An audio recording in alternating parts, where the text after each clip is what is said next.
This school year, the school committee has begun discussion about implementing more strict policy surrounding cell phones. One of the proposed options is purchasing Yondr pouches, which are magnetic locking pouches that students would keep on their person until they unlock at the end of the school day. Overall, this option would cost an estimated $45,000 for the middle and high school.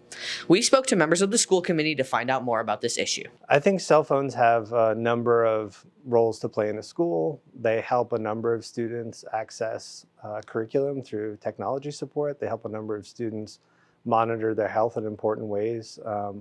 And I think they also help provide a level of safety and security and connection. They also present a lot of challenges. So as a newly elected official, there's a lot of information coming my way, and there's a lot for me to learn. I know that there's an Ad Hoc Cellphone Committee that has been tasked to create a cell phone policy. I'm curious to what level that committee has integrated feedback from students. I think it's really important that students have a voice when it comes to the policies that are created for them. When we originally created the Ad Hoc Cellphone Committee to study this issue and bring possible recommendations to the full school committee, the task wasn't to create a bell-to-bell cell phone policy.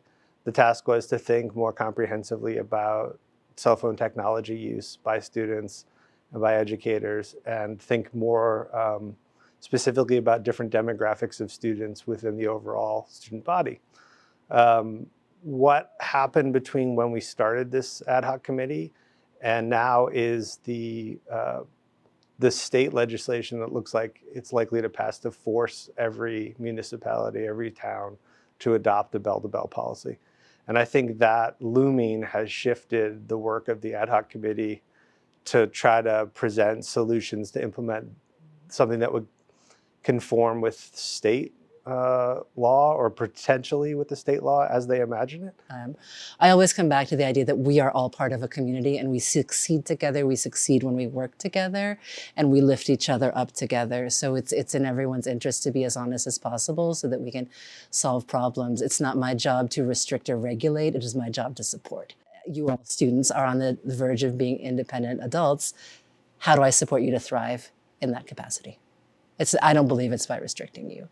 There's been talk of asking the mayor for quote unquote one-time funds. And every one-time fund starts its life as recurring revenue. There's a fun dance that it gets magically transformed.